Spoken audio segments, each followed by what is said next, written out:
you're a veteran and you're in the claims process, you've heard everybody on YouTube talking about high value claims as if they discovered the recipe for Coca-Cola. Yes, mental health, migraines, sleep apnea, we all know which ones are supposed to be these high value claims. Here's the thing at the end of the day, not all of these claims are equal. Even if they are going to be high value claims, they actually could be stopping your process or slowing you down instead of actually helping you.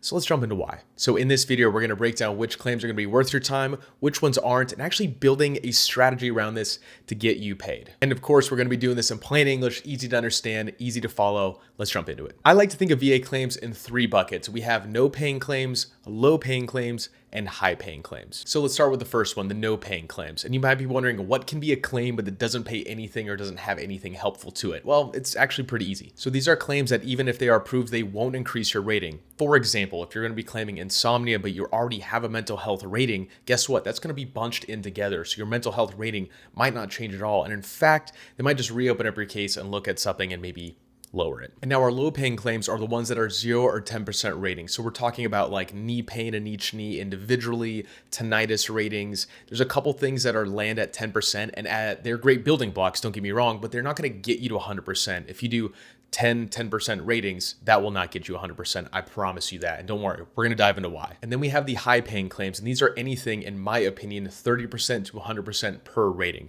And obviously, if you're at 100% rating for one thing, you are at 100%. So that would be the biggest thing that can help you get to 100%. But how about all of the other ones? How about the areas of 30 to 50 to 70%? Because if you add those together, it gets you to 100% much faster than you think. Everybody and their cousin on here talks about the big three for high value claims. It's going to be mental health, sleep apnea, and migraines. But I want to put a little bit of a twist on it and give you some more to think about. And it's true, these are high paying claims or high value claims that most people would talk about on YouTube, but let's actually break down a little bit more information about each one. So mental health is one rating, and instead of filing for different types of mental health, they kind of lump this all together. They lump insomnia, the same with depression and anxiety. It's under one umbrella. Technically speaking, you can break apart and have PTSD and depression separate, but that's very rare, and I wouldn't suggest going that route. So if you're trying to actually plan a high rating for mental health, or especially if you're looking for an increase, you're looking for lifestyle changes. You're looking for symptoms within your life that fit in the umbrella because they spread a very big spectrum of what it could be for individual diagnoses that you would have outside the VA. They're lumped together. And that's one of the ways that you can turn a 30 or 50% rating to a 70% rating by showing your lifestyle and what is happening with these symptoms that are disruptive to your life, rather than saying, well, I have anxiety and I have depression, but I want to file for depression now, and then maybe you don't make any progress. Now, sleep apnea has an easy 50% if you have the CPAP, but also the VA tends to really deny the nexus on this. It is actually harder to get sleep apnea than most people would think. If you're going to be claiming sleep apnea, you need to have strong evidence, and I mean strong. So strong and deliberate service connections, or if you're trying to go for a secondary, which is going to be even harder, that needs to be even better and even more of a built-up process and evidence that you need to provide. It is not going to be an easy road getting sleep apnea at 50% in general. So why is it under one of the big threes? Well, it's because people think, well, I got a CPAP and there you go, you just have it. But if you got a CPAP machine when you're 50 and you don't have any evidence of any sleep issues prior or anything involved in that realm at all, including testing, the VA is probably going to deny you. And lastly, we have migraines, which everybody says is 50%. It's an easy 50%, and that is really not the case. So for migraines at 50%, you are prostrating, you are laying down entirely multiple times during multiple migraines within a given week. Not only do you have to make sure that you have this diagnosed, you have to show it from service being pretty critical at that point. You also have to have these symptoms show very, very frequently. You have to have a heavy log and track record of this. And without all of these things, your migraines, if they're not going to be even service connected at all, are realistically going to sit between 10 and 30%. They're probably not going to jump to 50%. So I hope this dispels a couple myths about the big three, because everybody says that these are super high value claims, super high paying, but you still have to put in your work, and you still have to understand that you might not get diagnosed at that high rating just because it's a high paying claim. And so the big three are talked about, but let's talk about ones that are actually high paying that you might not be thinking about. So let's start with GERD and IBS, because generally speaking, the ratings are broad. They go from 0, 10, 30, and 60% for ratings. But if you have it service connected in the first place, the chance of you getting an increase is going to be significantly higher. I think GERD is actually pretty underrated, especially because you can link it secondary to mental health conditions. And you can also link it to musculoskeletal. I have had periods of time taking Advil, a hellacious amount for my back, and I do have GERD, and it is rated, and it is linked because of my back.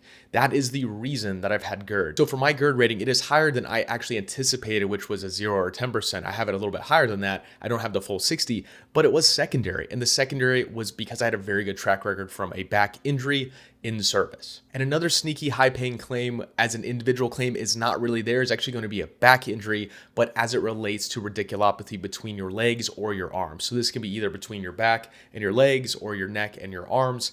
But those are typically low ratings. Those are typically low ratings as individual ratings. My back is rated 10%. So personal story, my back was rated at 20. It got lowered to 10% because, well, I started doing yoga and I really took care of my back. I mean, I've done PT like you would not believe.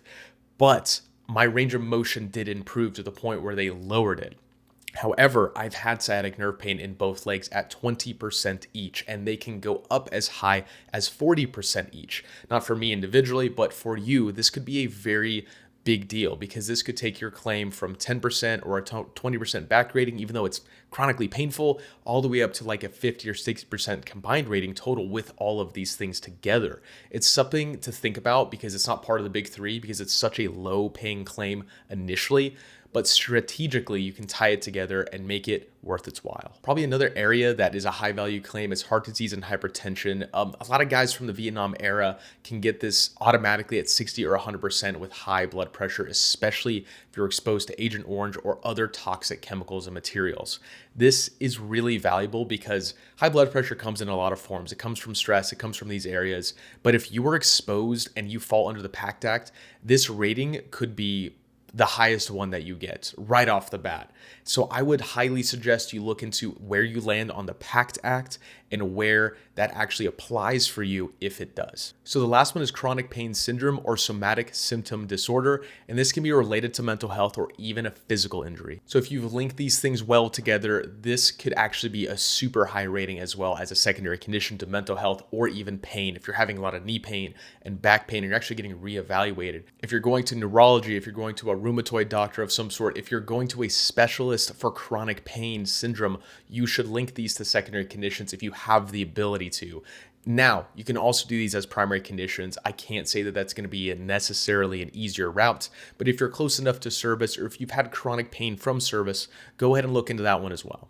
And so if we're talking about strategy with these claims, this is where most veterans will mess up. So I think veterans have a shotgun approach to this where they put a bunch of claims together that are 10%. And at the end of it, when it's finally rated, they wonder why they're not even at 60% rating. And then they look back and it's because VA math doesn't value those smaller claims. And if you want to learn more about why this is or how this actually works with high value claims, I have another video. I'll put it up here for how VA math actually comes together to give you your overall rating. So instead, we need to be surgical about this. We need to be precise. The first step is to focus on one or two high value claims, making sure you have all of your ducks in a row, all of your evidence, your personal statements, your nexuses, everything that you need to make sure that those will actually go through first. And after you're done building this strong evidence packet for the high value claims, then add on the secondaries or the lower claims that you know will be lower. There is no doubt at the end of the day that I knew that my back was not going to be 50% because if you look at the schedule of ratings for back, I would have to be laying in a bed 24/7 to get that kind of rating. And that is just not the case. My true rating is what it is right now for my back.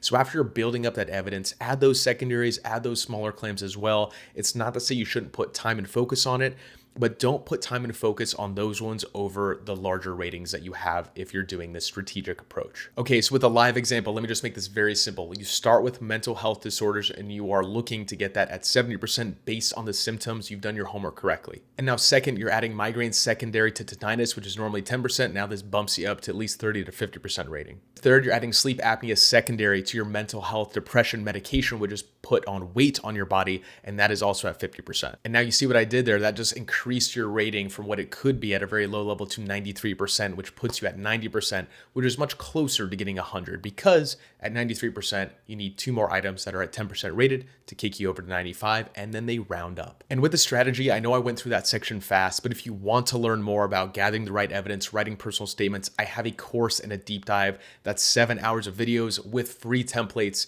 That is 20% off for everybody that found me through YouTube. The links are below. And if you're unsure about starting that way, at least go check out my free VA cheat sheet that I have. It's free to sign up. I just need your email. So go check that out. So last part of this video that I really want to dive into is real life stories. And I'm not going to put veterans' names in here. So we're going to start with the first one, which is called Veteran A. And now this first veteran filed for 3 things because he had heard, well, this is what happened to me in service. And he hadn't really actually been to that many doctors or specialists. So he filed hearing loss, tinnitus, and a knee strain, which makes sense because if you were working in the infantry, let's say, these things are going to be pretty pronounced and pretty obvious that they might happen. So in this story, it took him 18 months, and it's because he went through the process very slowly. He put in for the initial claim, and then he waited and had to get some evidence. He had to go back and look and make sure that he had the right stuff. Then he finally went to the CMP exams, and each person knows that these do take time to actually get them scheduled. And on top of that, the VA has a backlog right now still. So it took a while. And at the end of the day, after 18 months, his rating was a whopping 30%. And during this time, he was having issues with mental health. He was having issues with his back, but he didn't claim them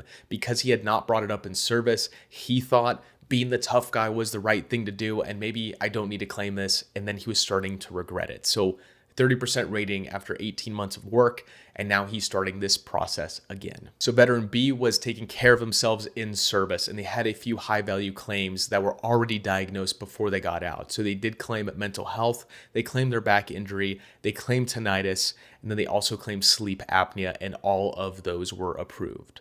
And by doing their homework the right way, they got to 95% even, which rounded to 100% on the first go around. So the same 18 months of work, one person got to 100% and the other one got to 30%. Mind you, these are very different conditions, but the first veteran had other conditions he had not known about being able to claim. He did not know the process. He did not know what to do.